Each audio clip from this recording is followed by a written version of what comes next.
여러분, 직업과 소명은 같은 것일까요? 다른 것일까요? 일정한 소득을 위하여 어떤 일을 지속하는 것을 가리켜 직업이라고 말합니다. 사람들은 꼭 돈을 위해서 일하느냐 하면 그렇지는 않습니다. 돈보다 더 그 사람을 자극해서 어떤 일을 하는 원동력을 부여하는 것이 있죠.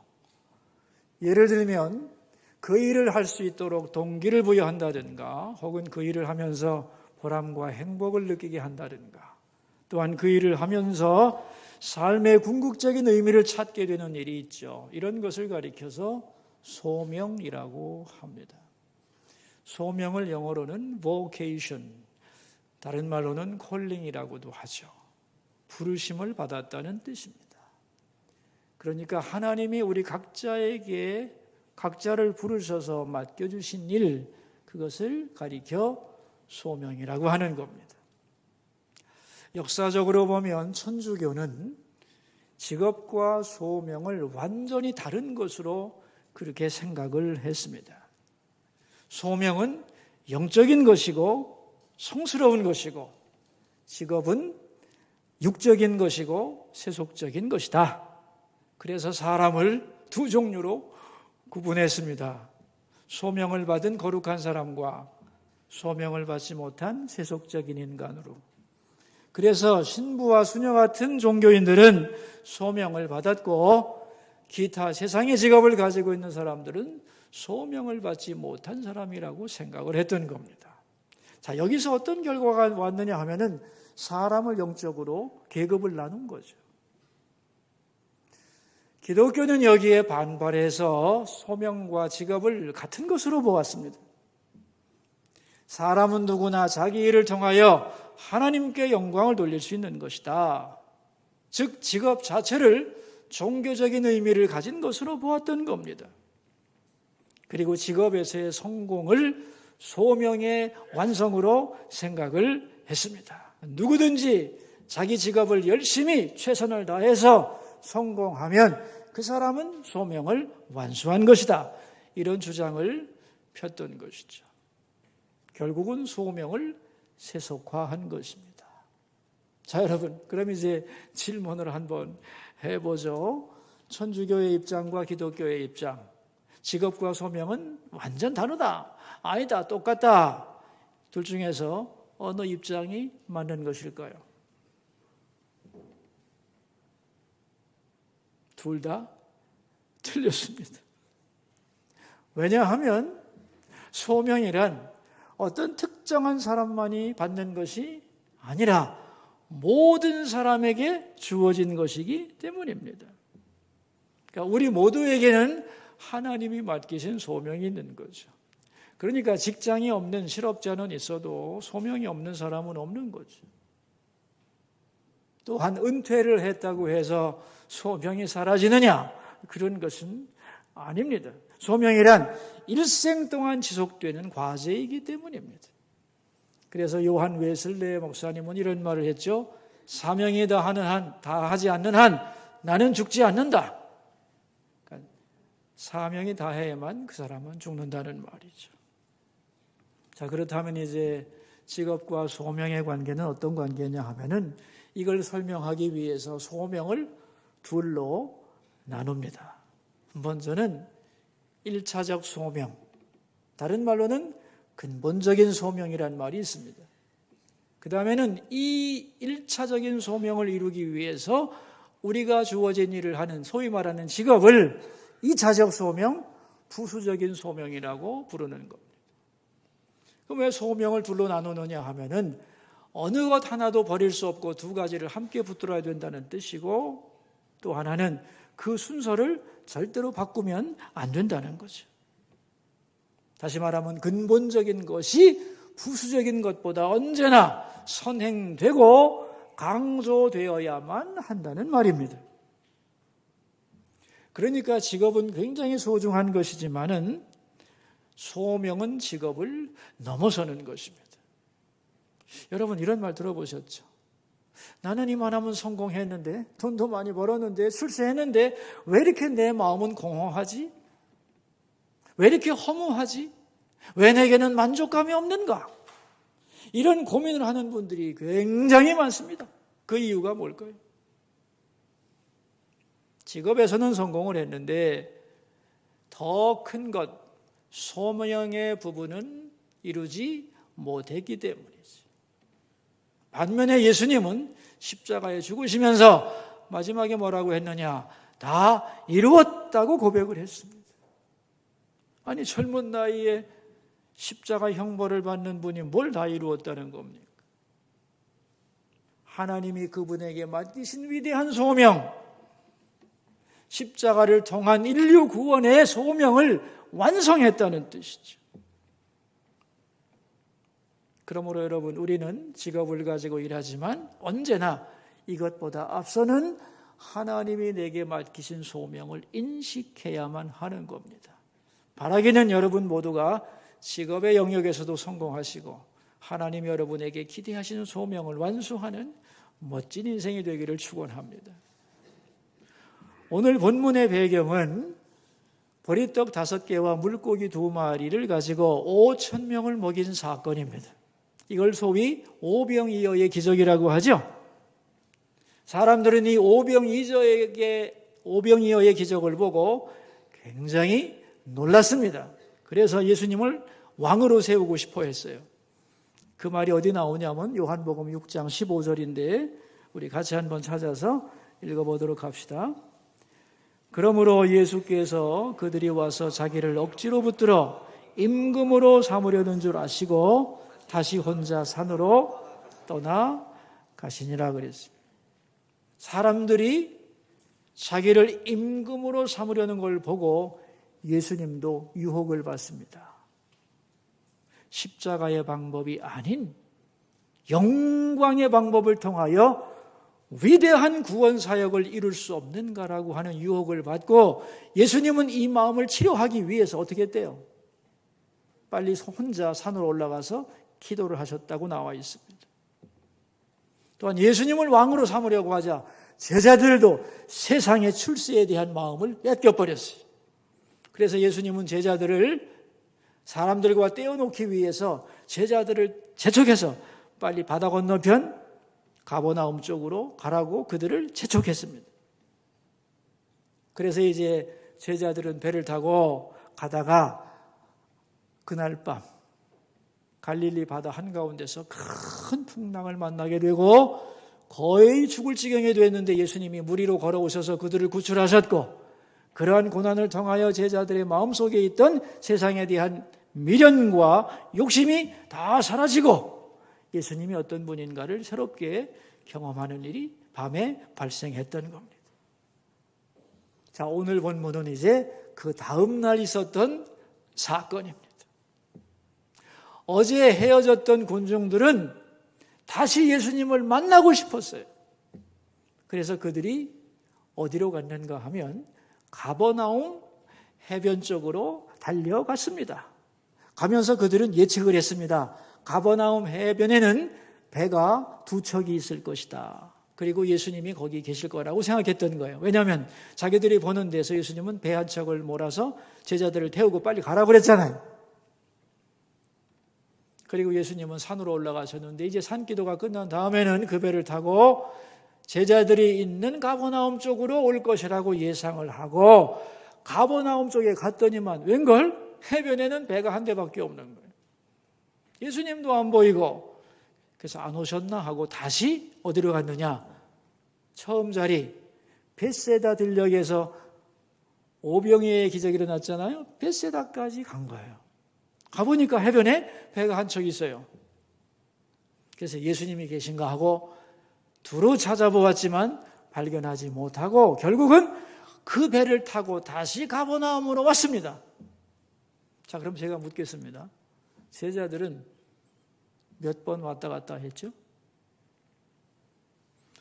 어제는 분명히 벳세다에 있었거든요. 근데 아침에 가버나움으로 갔죠? 다시 벳세다로 왔었죠? 그리고 다시 가버나움으로 갔죠. 3번 이상 왕복한 거예요. 그런데 이 한 번의 거리가 어느 정도 되느냐? 아무리 좁게 잡아도 20리가 넘는 길이요. 이걸 3번 왕복합니다. 그러니까 하루 종일 예수님을 찾아다닌 거예요. 그리고 마침내 예수님을 만납니다. 그리고 하는 말이 25절 함께 읽읍시다. 바다 건너편에서 만나 랍비여 언제 여기 오셨나이까? 여기에 대한 예수님의 대답이 26절이죠. 예수께서 대답하여 이르시되 내가 진실로 진실로 너에게 이르노니 너희가 나를 찾는 것은 표적을 본 까닭이 아니요 떡을 먹고 배부른 까닭이로다. 예수님은 그 사람들이 그렇게 열심히 뛰어다니며 땀을 흘리고 수고하는 걸 보면서 뭐라고 했느냐? 표적을 본 까닭이 아니다 그랬어요. 여러분, 표적이 뭐죠? 의미가 내포된 기적, 이걸 표적이라고 그래요. 그러니까 표적을 본 것이 아니다 이 말은 뭐냐면 나는 이 기적을 통하여 뭔가를 가르치고 싶었는데 너희들은 거기에 대해서는 관심이 없다는 거예요. 오직 떡을 먹고 배부른 까닭이다 그랬어요. 다시 말하면 이 사람들의 소원은 뭐냐? 그 떡을 한 번 더 먹고 배부름을 느끼고 싶었다는 거예요. 이런 얘기죠. 어제 우리가 이상한 떡 먹었지. 분명히 작은 바구니에서 떡을 꺼내는데 끝이 없었지. 그거 먹고 배불렀지. 12광울이 남겼지. 나 예수님 만나서 다시 그 떡 한 번 먹고 배부른 경험 해보고 싶어. 이런 소원이 사람들에게 있었다는 거예요. 보리떡 몇 개를 더 먹고자 그렇게 한없이 땀 흘리며 애쓰는 그들의 노력이 너무 안타깝고 답답해서 예수님이 하신 말씀이 오늘 본문 27절이에요. 같이 읽겠습니다. 썩을 양식을 위하여 일하지 말고 영생하도록 있는 양식을 위하여 하라. 이 양식은 인자가 너희에게 주리니 인자는 아버지 하나님께서 인치신 자니라 그랬어요. 자, 오늘 27절 말씀을 아주 쉽게 설명하면 이런 말이죠. 너희들 왜 그렇게 땀을 흘리며 몸부림을 치느냐? 그 목적이 뭐냐? 썩어질 양식? 보리떡 몇 개 먹고자 그렇게 있는 힘을 다하고 뛰어다니느냐? 그런 얘기입니다. 그거보다 더 가치 있는 인생이 되려면 영생하는 양식, 영원한 가치를 위해 너의 힘을 써야 하지 않겠느냐? 그런 권면의 말씀인 거죠. 자, 여러분, 이스라엘 백성들이 열심히 뛰어다니며 땀 흘리는 걸 보고 하셨던 예수님의 말씀은 오늘 우리들에게도 그대로 적용됩니다. 여러분 열심히 살고 계시죠? 아침부터 밤까지 쉼없이 모든 에너지를 다 쓰고 열심히 살아갑니다. 제가 봐도 우리 성도님들 참 애를 쓴다 그런 생각을 많이 하게 돼요. 그 이유가 뭐죠? 여러분이 애쓰고 수고하는 이유가 뭐예요? 먹고 살려고. 맞습니다. 먹고 사는 일이 만만한 일이 아닙니다. 거기에 우리의 모든 힘과 에너지를 다 써야만 가능한 거죠. 이것이 보통 사람들의 삶의 모습인 거죠. 그런데 여러분, 먹기 위해서 모든 에너지를 쓴다면 짐승과 다를 바가 뭐가 있어요? 좀 더 가치 있고 영원한 것을 위하여 우리의 힘을 써야 하지 않느냐? 우리의 힘의 목표와 방향이 더 높은 가치의 것이 되어야 하지 않느냐? 그런 얘기입니다. 그럴 때 인생은 충만해지고 보람 있는 삶이 될 수밖에 없다는 거죠. 그러자 사람들은 그 말을 듣고 생각을 하는 겁니다. 여러분, 유대인의 입장에서 생각하면은 세상에서 가장 가치 있는 일이 뭐냐 하면은 하나님 앞에 공로를 세우는 겁니다. 유대인의 입장에서. 그래서 유대인들은 가능한 한 구제하고 봉사하고 금식하고 고행을 하면서 선한 사람이 되고 그래서 하나님 앞에 의를 쌓고자 했어요. 그래서 공로를 세우는 것이 그들이 하는 일의 목적이었습니다. 그런데 예수님이 뭐라고 그랬어요? 영생하는 양식을 위해 일하라고 그랬잖아요. 그러니까 어떤 일을 더 해야 되느냐고 묻는 거예요. 그게 28절인데 우리 같이 한번 읽어볼까요? 그들이 묻되 우리가 어떻게 하여야 하나님의 일을 하오리까? 뭘 더 해야 됩니까? 열심히 하고 있는데. 여기에 대한 예수님의 대답은 아주 의외의 대답이에요. 29절입니다. 읽습니다. 예수께서 대답하여 이르시되 하나님께서 보내신 이를 믿는 것이 하나님의 일이니라 그랬어요. 여러분, 하나님의 일이 뭐라고요? 하나님께 공로를 세우는 일을 많이 하는 것이 아니고 뭐라고요? 보내신 자를 믿는 거다, 그런 얘기예요.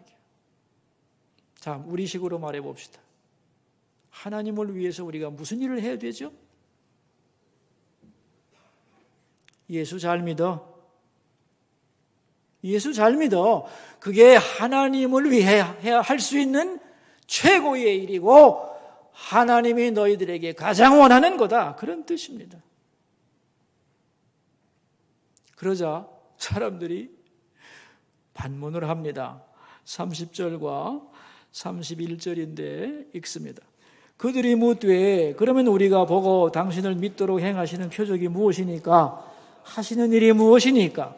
기록된 바 하늘에서 그들에게 떡을 주어 먹게 하였다 함과 같이 우리 조상들은 광야에서 만나를 먹었나이다 그랬어. 보내신 자를 믿는 게 하나님을 위한 거라고요? 그럼 당신께서 하나님이 보내신 자라는 증거를 보여주세요. 그러면 믿겠소. 그러면서 만나를 먹여달라고 요구합니다. 자, 이스라엘 사람들이 왜 이런 요구를 하냐면은 이스라엘 전승에 미드라시 코헬렛이라는 랍비 문서가 있는데 거기 보면은 메시아가 오시면 다시 너희들에게 만나를 먹여줄 거라고 기록되어 있거든요. 그러니까 당신이 하나님이 보내신 바로 그분 메시아라면 우리에게 만나를 먹여달라고 요구하는 겁니다. 여러분, 만나가 뭔지 아시죠? 옛날 광야 생활할 때 하나님이 하늘에서 내려주신 신령한 양식이 만나죠. 그 이름을 가리켜 만나라고 했어요. 그러니까 이스라엘 사람들의 생각에는 만나는 신비하고 놀라운 하늘의 양식이요. 그죠? 초월적인 양식입니다. 사람이 만들어내는 것이 아니라 하나님이 내려주는 양식입니다. 그런데 당신이 메시아라면 바로 그런 만나를 또 먹여달라는 거예요. 그러니까 어제 먹었던 광주리에서 한없이 나오는 그런 떡이 아니고 이번에는 하늘에서 비처럼 내리는 신령한 양식을 먹여주면 당신을 믿겠소. 그런 얘기죠. 이 만나를 요구하는 사람들에게 예수님이 만나에 대한 오해를 풀어줍니다. 32절입니다. 예수께서 이르시되 내가 진실로 진실로 너희에게 이르노니 모세가 너희에게 하늘로부터 떡을 준 것이 아니라 내 아버지께서 너희에게 하늘로부터 참떡을 주시나니 그랬어요. 첫째는 모세가 먹여준 게 아니다. 만나는 모세가 기도해서 내려온 것 같지만 사실은 누가 준 거예요? 하나님이 내려주신 것이다 하는 것이고, 또한 만나를 주신 목적이 뭘까요, 여러분? 하나님이 만나를 왜 주셨을까요? 농사를 지을 수 없는 광야에서 이스라엘 백성들의 생명을 연장시키기 위한 수단이죠. 맞습니까? 그래서 그걸 먹고 생명이 연장이 됐지만 결국은 그 만나를 먹은 사람들도 광야에서 다 죽었다. 그런데 왜 자꾸만 그 만나를 또 달라고 하는 거냐? 하나님의 진심은 뭔지 아느냐? 32절 끝에 나오죠. 내 아버지께서 너희에게 하늘로부터 참떡을 주시나니. 그러니까 하나님은 정말 뭘 주려고 했냐면 옛날에는 만나를 줬지만 만나로 끝이 아니고 더 영원한 영생의 양식, 생명의 양식을 주려고 했다는 거예요. 그러니까 여러분, 하나님은 우리가 육체인 것을 아시고 이해를 잘 못하는 걸 아시고 영원한 양식을 주시기 전에 영원한 양식의 예표가 되는 만나를 먹이심으로써 그 다음에 주실 영원한 양식에 대하여 사인을 주셨다는 거예요. 예수님의 말씀의 의미입니다. 그러면서 예수님은 이제 음식을 세 가지로 설명하는 거예요. 여러분, 성경에 보면 음식은 세 종류가 있습니다. 첫째는 뭐냐 하면은 우리가 매일 먹는 음식이 있습니다. 눈으로 보고 손으로 만지고 우리가 농사지어 얻게 되는 양식이죠. 이게 보편적인 기초 양식이에요. 자, 그런데 이 우리가 먹는 이 양식은 굉장히 많은 수고가 필요해요. 그죠? 이 양식을 기르려면 첫째는 땅이 있어야 될 거 아니에요. 그죠? 그리고 종자를 심어야 되고 농부가 수고해야 되고 그리고 오랜 시간 기다려야 하고 보관도 해야 되고 유통도 해야 되고 가공도 해야 되고 많은 수고를 거쳐야만 돼요. 그런데 우리는 그 양식을 먹어야만 우리 육신이 살아갈 수 있는 겁니다. 그런데 이 양식보다 더 높은 양식이 있어요. 그게 뭐예요? 그게 만나라는 거예요. 인간의 모든 수고를 배제해버리고 하나님이 인간에게 직접 내려주는 초월적 양식이 만나라는 거예요. 그래서 만나는 신학적으로 중간 음식에 해당합니다. 무슨 음식이라고요? 중간 음식이요. 다시 말하면 육신을 위한 기초 음식도 아니고 그리고 그보다 더 높은 영원한 생명을 주는 최고의 양식도 아니고 그래서 만나는 중간 음식이에요. 신령한 것이지만 그걸 먹고도 죽을 수밖에 없는 한계가 있는 음식이라는 거예요. 그러면 만나를 뛰어넘는 제3의 음식, 그것을 먹으면 먹는 자가 영원히 죽지 않고 살 수 있는 진정한 영원한 양식은 뭐냐는 거예요. 그게 48절에서 51절 같이 읽겠습니다. 48절에서 51절입니다. 내가 곧 생명의 떡이니라. 너희 조상들은 광야에서 만나를 먹어도 죽었거니와 이는 하늘에서 내려오는 떡이니 사람으로 하여금 먹고 죽지 아니하게 하는 것이니라. 나는 하늘에서 내려온 살아있는 떡이니 사람이 이 떡을 먹으면 영생하리라. 내가 줄 떡은 곧 세상의 생명을 위한 내 살이니라 그랬어요. 그러니까 영원한 양식은 뭐예요? 최고의 양식 뭐예요? 예수님 자신이라는 거예요. 그러니까 예수님은 오병이어의 기적을 통해서 하고 싶은 말씀은 내가 진정한 생명의 떡임을 가르치고 싶었다는 거예요. 근데 너희들은 거기에는 관심 없고 보리떡만 먹으려고 애쓰고 있는 거 아니냐 그런 얘기죠. 그러면서 내가 진정한 생명의 떡이라고 말씀하시면서 그러므로 나를 먹지 않으면 어떻게 되느냐? 53절입니다. 예수께서 이르시되 내가 진실로 진실로 너에게 이르노니 인자의 살을 먹지 아니하고 인자의 피를 마시지 아니하면 너희 속에 생명이 없느니라. 예수님을 먹지 않으면 영생하지 못한다는 거예요. 반면에 예수님을 먹으면 어떻게 되느냐? 54절, 55절입니다. 읽습니다. 내 살을 먹고 내 피를 마시는 자는 영생을 가졌고 마지막 날에 내가 그를 다시 살리리니 내 살은 참된 양식이요 내 피는 참된 음료로다 그랬어요. 기가 막힌 말씀이죠. 여러분, 우리 육신은 결국은 죽어서 썩겠죠? 맞죠? 이 썩을 육신은 뭘 필요로 하느냐? 썩을 양식을 필요로 한다는 거예요. 그러나 우리 영혼은 죽지 않습니다. 그럼 이 영혼을 위해서는 어떤 양식이 필요하냐? 영원히 죽지 않는 영생하는 양식이 필요한데 그게 바로 나라는 거예요. 예수님이라는 거예요. 자, 그래서 오늘 본문 설교 제목 같이 한번 읽어볼까요? 영생하는 양식을 위하여 일하라. 자, 이제 이 말의 의미가 풀린 겁니다. 첫째, 영생하는 양식은 뭐예요? 오늘 본문에서 영생하는 양식이 누구예요? 예수님 자신이에요. 그리고 하나님이 우리에게 가장 원하는 건 뭐예요?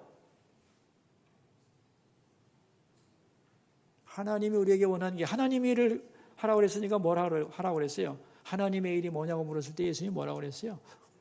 보내신 자를 믿는 거라고 그랬잖아요. 그러니까 하나님이 우리에게 가장 원하시는 내용은 뭐냐면 보내신 자 예수를 믿으라는 거예요.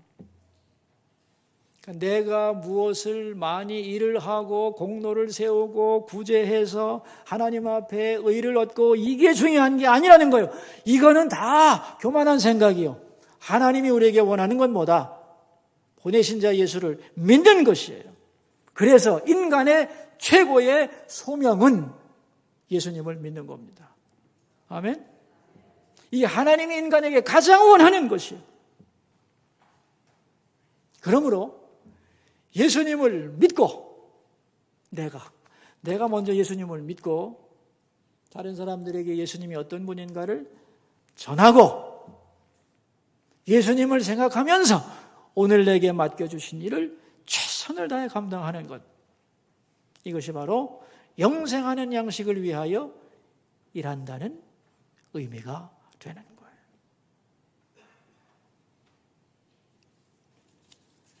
기독교의 지도자이신 한경직 목사님이 은퇴를 하시고 저 남한산성에 묵으셨거든요. 근데 어느 날 그 교단에 아주 중진들이 다 모여서 한 목사님께 인사를 갔습니다. 가서 이제 대화를 나누는 중에 대화가 무르익고 분위기가 좋아지자 그 중에 어떤 목사님이 한경직 목사님에게 부탁을 했어요. 목사님, 모처럼 교계에 중진들이 다 모였는데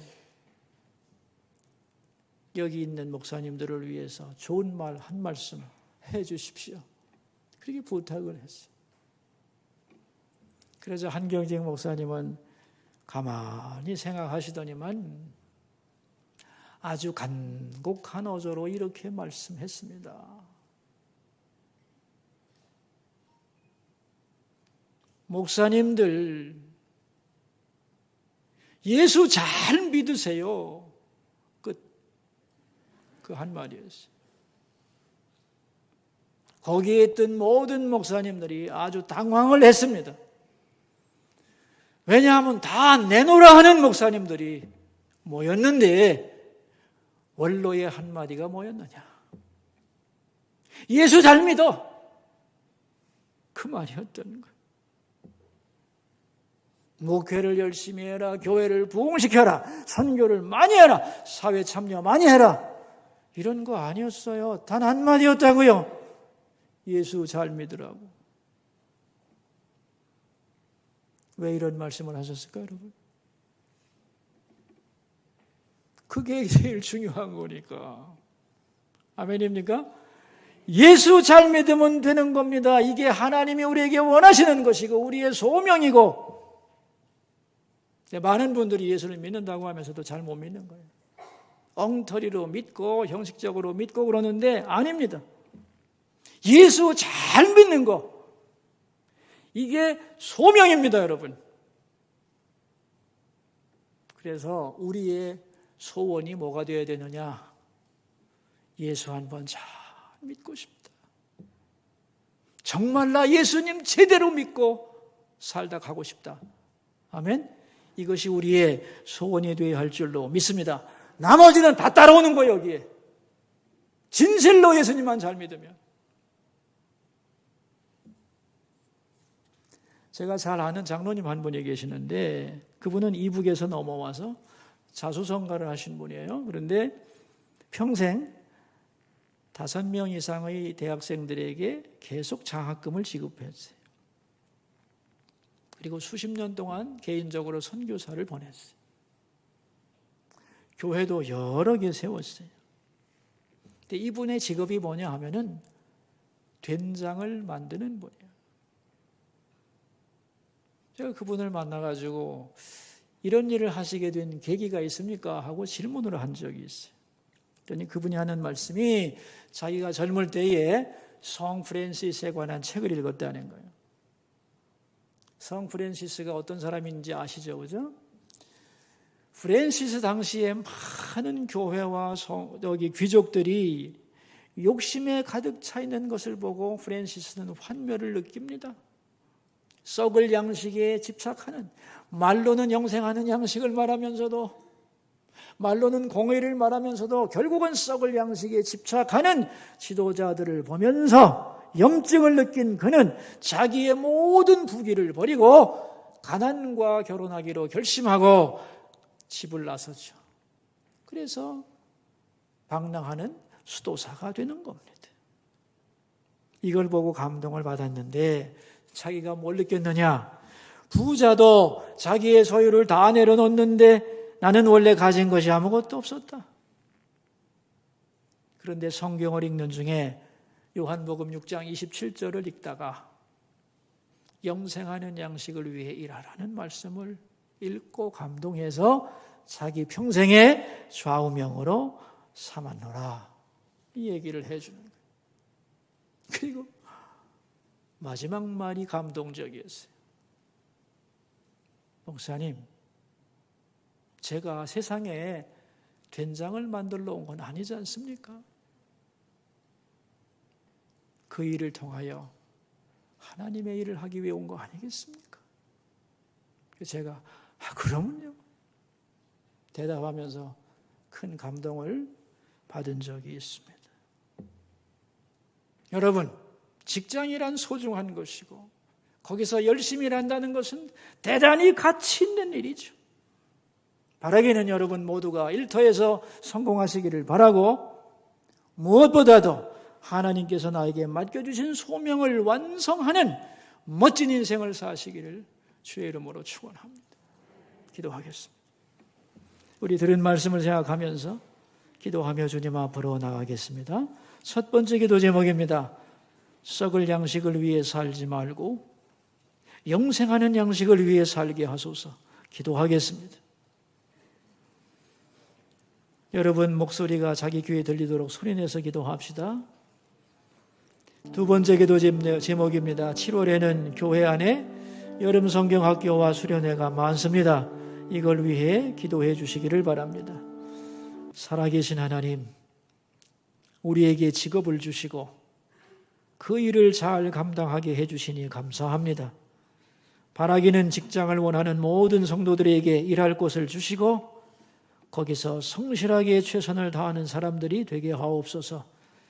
우리가 겉으로는 다른 사람들과 똑같은 일을 하며 살지만 내적으로는 영생하는 양식을 위해 일하는 사람들이 되게 하여 주옵소서. 예수님 잘 믿고 예수님 잘 전하고 예수님 생각하며 내게 주어진 일을 잘 감당하고 그래서 하나님이 주신 소명을 완수하는 멋진 인생을 수서의 모든 성도들이 살아가게 하옵소서. 존귀하신 예수님의 이름으로 기도드립니다. 아멘.